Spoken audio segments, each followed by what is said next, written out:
Where did I put this? Good morning, everyone. My name is Michael Bailey. I'm Director of Program Delivery at CATIE, and I have the honor of welcoming you to the Community Rapporteur Session from the front lines. And we have 4 people here with us today who represent the 20 rapporteurs who you've probably seen around with sheets like this, writing away very rapidly, getting down the key points of different sessions, but especially looking for information that has important lessons for people living with HIV, those at risk of HIV, and those working in community. And we try to get a quote, and sometimes we do, and sometimes we don't. So we have the 12 CAHR community scholars who are here, and also 12 CATIE-sponsored assistant rapporteurs. The CAHR scholars come from across Canada, and for the most part, the CATIE assistant rapporteurs come from Ontario. So they're part of this Learning Institute, and we met for the first time after a webinar on Thursday afternoon, and then each day, Thursday and Friday, after attending a full day of the conference, we kind of hashed out what was important from a community perspective. And people, I think at CATIE, the 5 CATIE people who are there, we were just so excited by the enthusiasm of people. Most of the people who took part in the Learning Institute, it was their first time coming to CAHR, I think. So it gave a little bit of a framework for attending the conference. But one thing that we know, looking at this, this community lens, is that it's not just one community lens, it's more of a prism. That, for example, this year that we have people from First Nations and Métis communities, rural, urban, African and Caribbean and Black communities, gay men, amongst others. So there's a lot of discussion. And the big challenge is to bring this down to a half-hour presentation this morning. So I think we were working pretty late last night getting this together. Well, some people were at the gala. But I think we have it. One thing that it's important to acknowledge is we had the presence of some pretty inspiring young researchers who came and sat in with us and did a little bit of knowledge translation, answered our questions, verified that we had the right information. And for the most part, these people came from the CAHR HIV Trials Network, so we're very grateful for that. So those people were Rodney Rousseau, Margot Pierce, Sarah Kahn, Wei Cao, and Thibaut Mespled. And we really appreciated your support.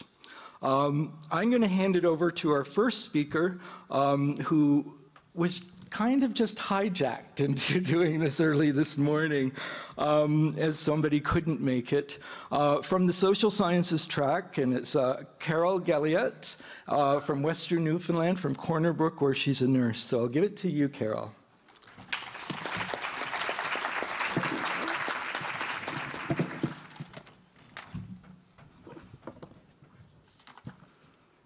Thank you. I'm just going to be a little bit nervous for a few minutes. It's been a wonderful conference. So we're looking from the social sciences piece. This will bring me back. So the first day,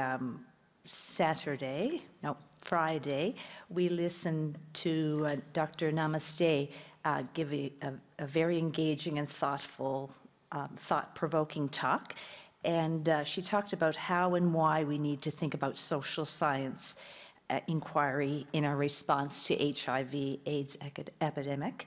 And we all were enthralled with her. We've truly enjoyed her talk. And she talked about how social science can broaden our understanding of clinical health. I've been doing public health for 30-odd years now, and have had wonderful experiences with lots of wonderful people, and it is about people. So her talk was interdisciplinary and the construction of objects of knowledge. And some of her points were, check your blind spot. Our work must be subject of peer reflection and meditation. Consider and reconsider knowledge. In asking new questions, we can imagine new possibilities of action. Always go to the source so you consider the forms of evidence that are excluded. Some very thought-provoking pieces from her talk. So the next piece that we looked at, and all the presenters were wonderful, we had lots of notes, was resilience. So Friday afternoon, the social science track, the oral abstracts, sessions all touched on the themes of resilience in a variety of ways, and there was a number talking about access to traditions and cultures, values and language, increase people's resilience. And emotional neglect was associated with the lowest levels of resilience, and that we as healthcare providers all need some training and support in trauma-informed resilience or trauma-informed issues. Resilience isn't a linear progression, we learned. It's a lifelong process, the journey to living the way of a good life. Teach people to take care of themselves with the support of others. And us clinicians, we need to think about that. And then there was a number of posters around resilience. I've got a short time here. Cultural awareness was another topic. In community and in clinical practice, we work with people from a range of cultures and communities. And how does Canadian healthcare providers, our own experiences of privilege and or oppression shape our own practices out there was talked about. Structures rooted in colonialism continue to contribute to health equalities was talked about. And we know that to increase health equality for all, we need to improve the quality of care, improve access to care, improve capacity for advocacy. And another point from the cultural awareness that we took away was we often approach a population as homogeneous, and these studies challenged us to look at these assumptions. Another topic was living through transition, and we as healthcare providers set up lovely discharge plans when people leave our programs. And we know that there's lots of conflicting priorities out there that people can't always follow through with our plan.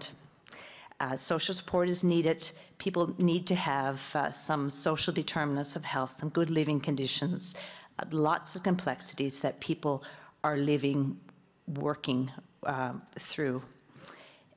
Food securities, income generation, transportation were all issues that were brought up. And our last topic that we looked at was disclosure. And there was a study from the downtown east side of Vancouver that they interviewed a number of people and looked at disclosure in the legal context. And we know that right now we need two things, two legal criteria, according to the Supreme Court of Canada, and it was the condom use and a low viral load. So the rate of disclosure that came across from the research for this group of population was 56%. But the group very quickly seen that if you remove one of the criteria, so you got two criteria, if you remove one, then we get a 96% disclosure with this high-risk population, which makes sense.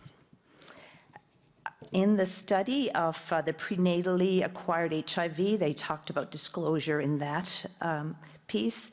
And there were 3 types of disclosures: anonymous, conditional, and open.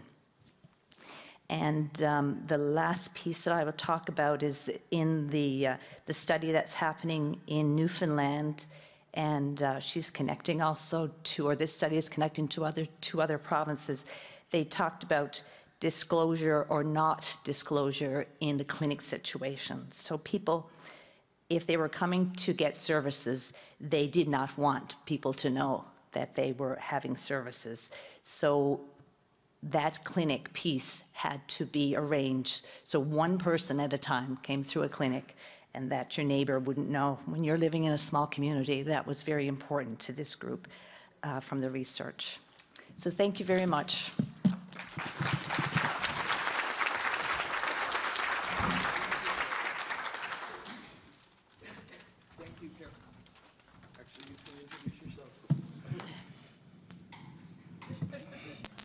Hi, I'm Dane Record, representing ACHO, and here from AIDS Committee Durham Region in Oshawa.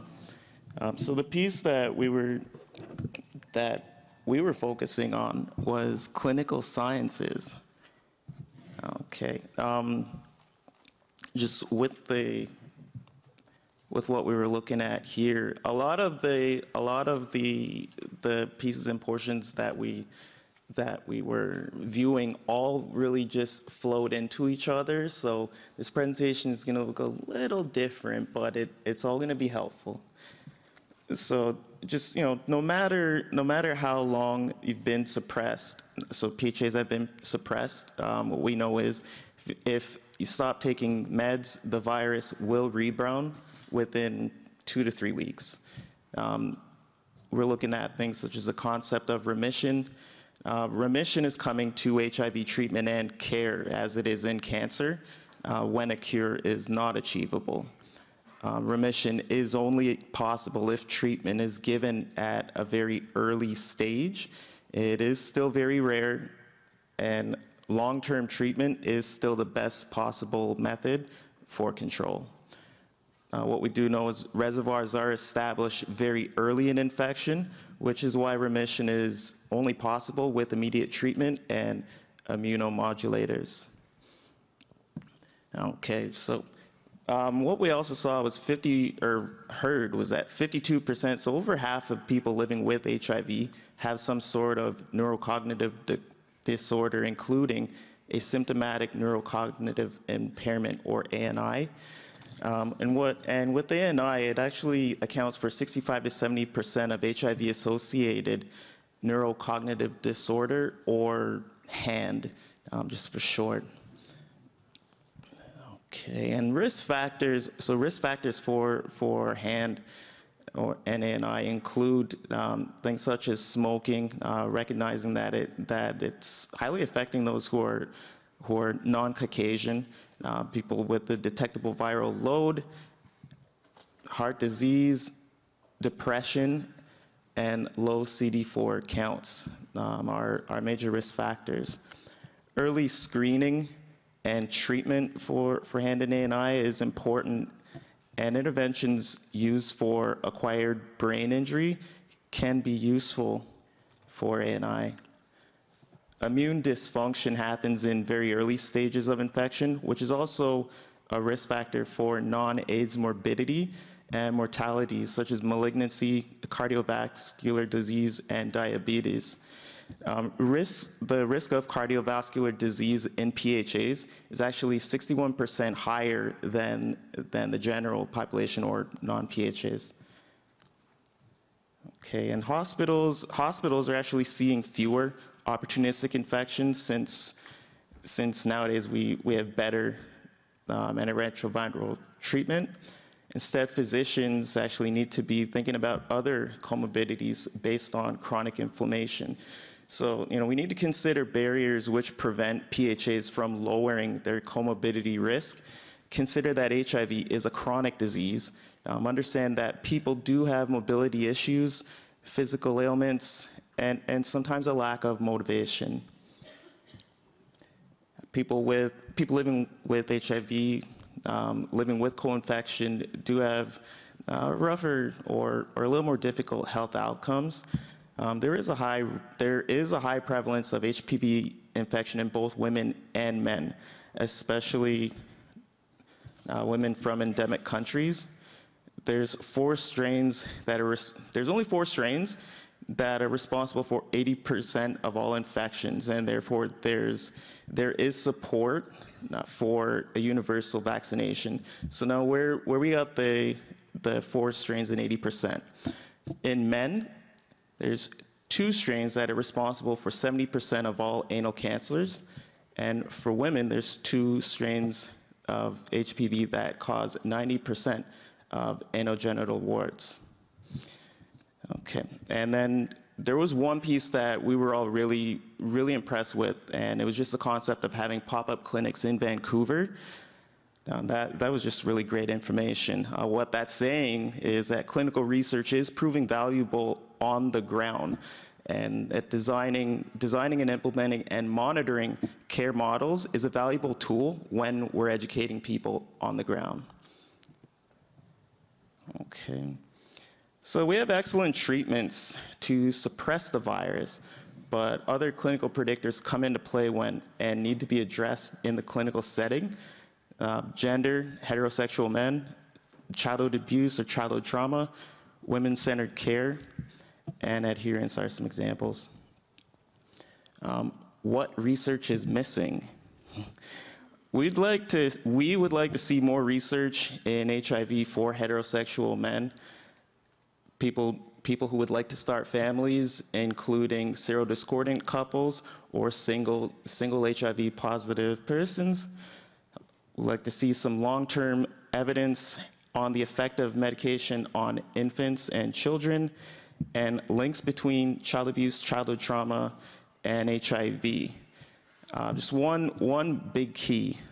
The limitations and exclusion criteria, so the limitations on the criteria need to recognize also trans communities as well as substance users when assessing clinical efficacy. To include or to exclude PHAs is essentially to omit PHAs from the data, and we need to be recognized and included to further clinical research. And then just to close out, we learn from mentoring each other. So just for the clinical researchers, just recognize that and bring it back to the PHA community. Thank you.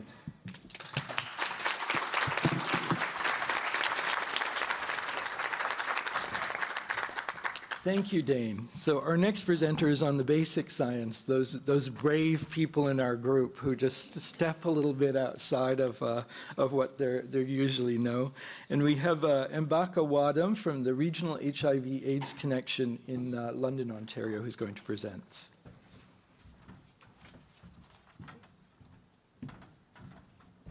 Thank you, everybody. And I would just like to say that I'm here on behalf of the Women's HIV/AIDS Initiative that's funded by the AIDS Bureau and Ministry of Long-Term Care. So please excuse me if I don't quite get the terms okay, because I'm not in basic sciences. I forgive you when you are not getting the terms right in social sciences.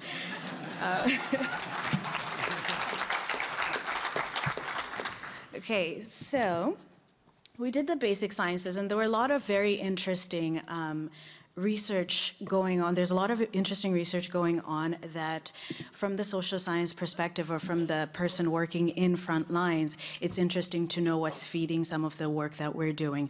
So one of the sessions that stood out to us was actually one of the special sessions, the CAHR Canadian HIV Trials Network Postdoctoral Fellows Breakfast Symposium. We accidentally put the wrong title there, but this was a wonderful session because it gave us an opportunity to see some of the interesting research that's out there that's happening. It was a great session. The information was accessible, and it was a great example of how to make research findings more accessible to the community so we can actually know how things that are happening in basic sciences do affect people on the ground level.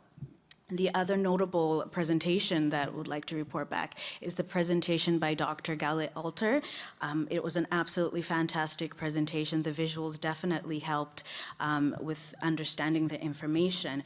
So basically, her presentation, it spoke to how initially people were doing or most focus is on the T cells and how we can target the T cells in the response against HIV in the system.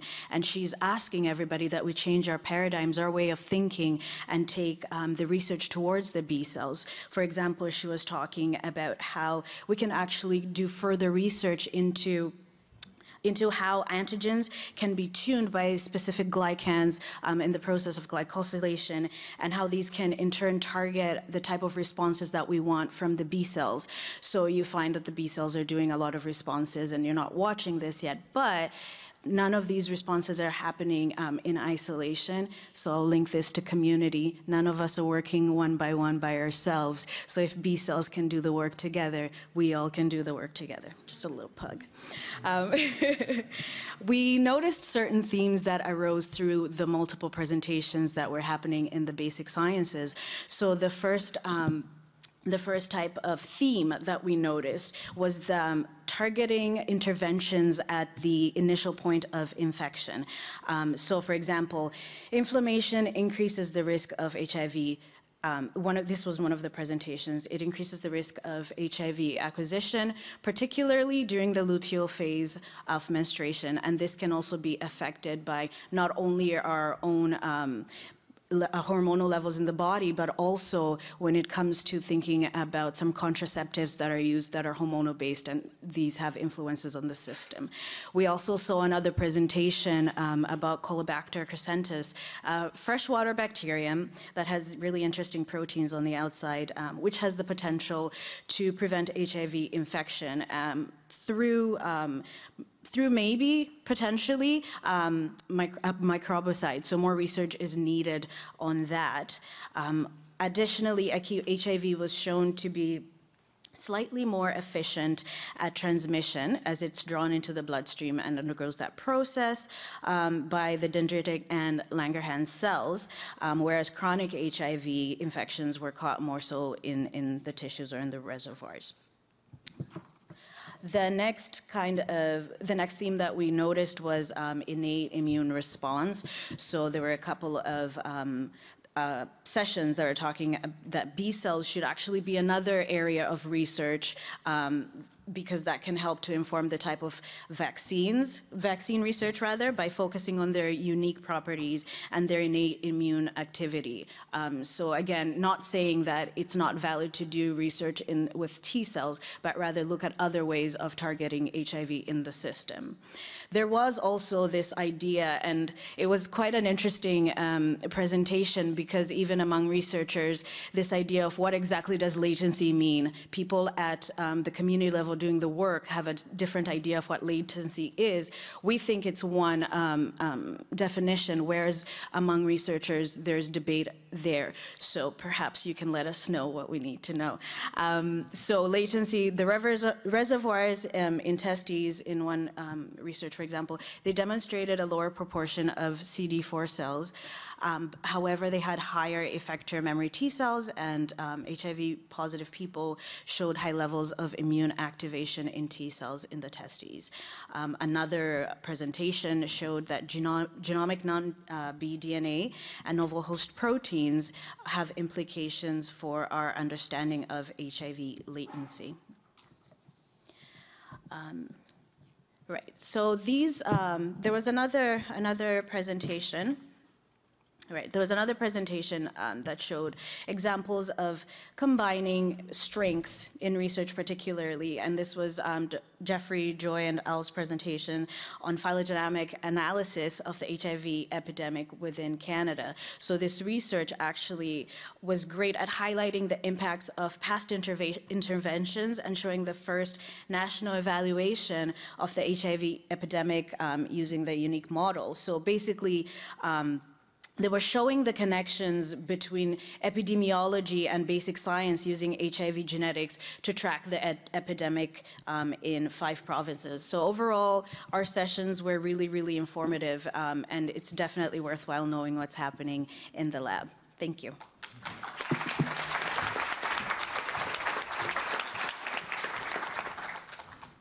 Thank you very much. And our last presenter today is Jane Carago-Odongo, who is from the Somerset West Community Health Centre in Ottawa, and she's also an ACHO worker.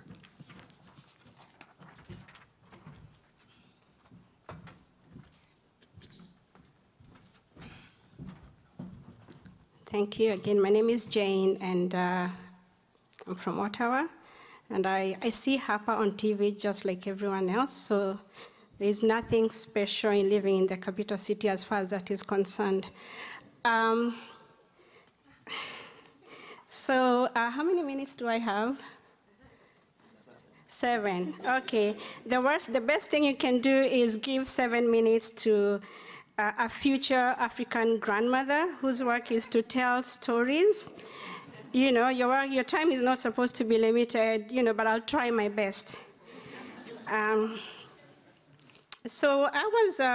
We were in the epidemiology and public health services track. This was track C, and I had a great team, and I think we had the biggest group of people. And so we did a lot of work and I think learned a lot. So what I'm presenting is what we actually put together as a group.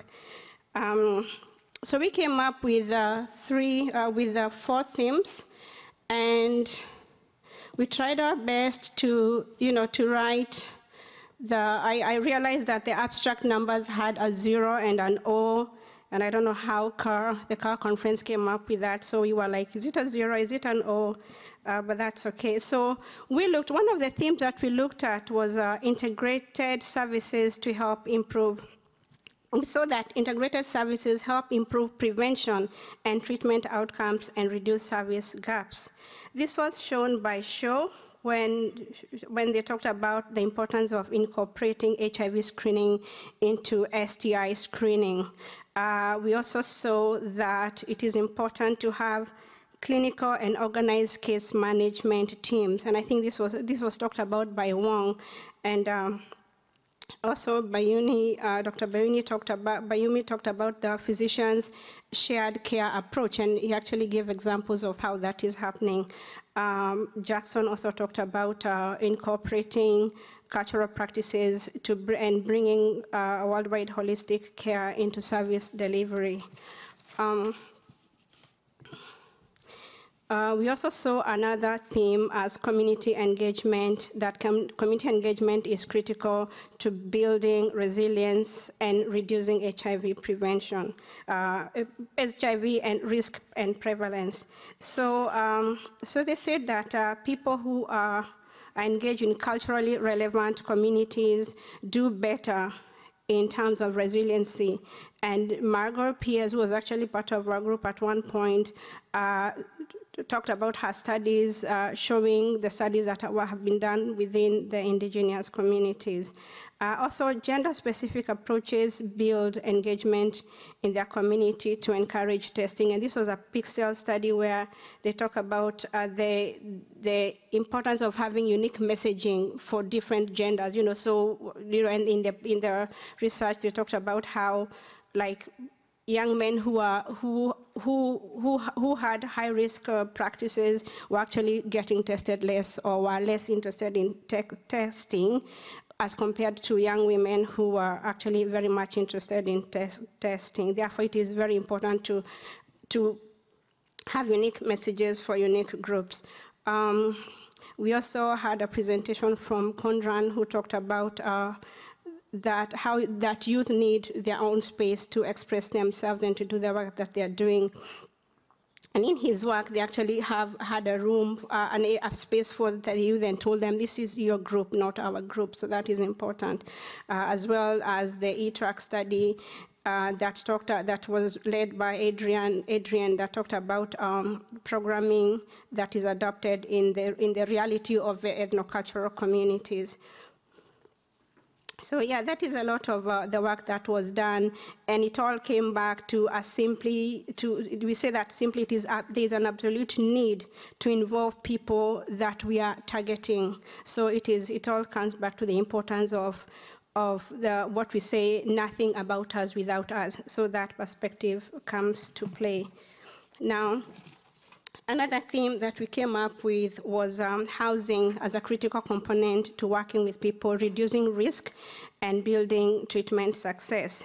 So people who don't have stable housing are at higher risks of transmission of HIV and hepatitis C.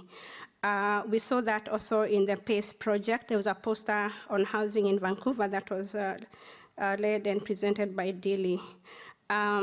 We also saw that stable housing as well as family support also reduces risk behaviors, and this was a presentation by Mudun, and she talked about how girls who had lost both parents, who are orphaned or had lost one parent, were likely to get pregnant in their teenage. So then there's importance in terms of the stability of the family, the stability of the youth is very important in terms of where they're coming, how they're housed, or whether they have a family support. So as well, we had another theme, which was success, that successful work requires us to understand and address underlying mental health issues. Again, we saw that people who have mental health struggles, treatment is less successful in reducing their viral load. So if they have mental health struggles and there are so many other things going on in their lives, then that really actually affects the impact of the viral load or the medicine that is reducing their viral load. PSTD and depression increases risk for contracting HIV. And this was a presentation from a study done in Uganda where mental health intervention is a very important strategy to reduce the risk. And here they were talking, Blair presented this, and they talked about how people who had lived through a civil war were impacted by mental health and how that it is important to address it.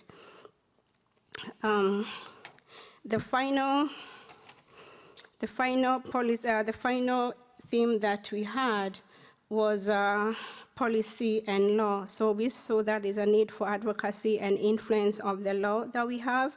The laws that we have, in different constituencies, whether it is federal or provincial. So criminalization is getting in the way of effective prevention and treatment. For example, criminalization of sex workers does definitely impact how they're going to do their work and how risky, how much risk they have to take to be able to do what they need to do. We also saw that criminalization is contributing to high rates of HIV and hepatitis C infection in prisons, and that there is a gap in information about these high infection rates. This was a part of the Rapporteur Session that was presented by Van de Muyen. We also saw that it is very important to have a drug policy, and from the presentations we saw that different provinces had different drug policies. Some provinces had their drug coverage that was for anyone living with HIV or who need HIV meds, and that was not the case in all the provinces. So there's a need for a drug policy change, which will be critical to changing the landscape of HIV prevention and success in treatment in the future. So that is what I have. I hope I didn't take too much time.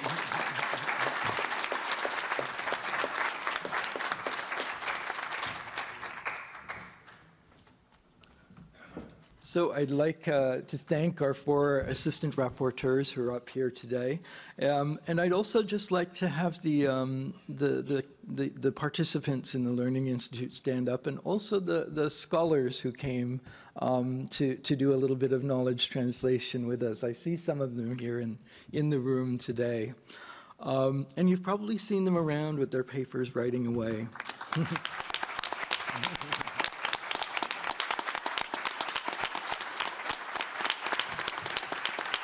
I think to end, we just touched upon the 4 tracks, but many of the people who attended the Learning Institute did express during the community opening, the speaker, Wangari Thoreau, of being a pioneer and allowing much of what people were reporting on here today to take place.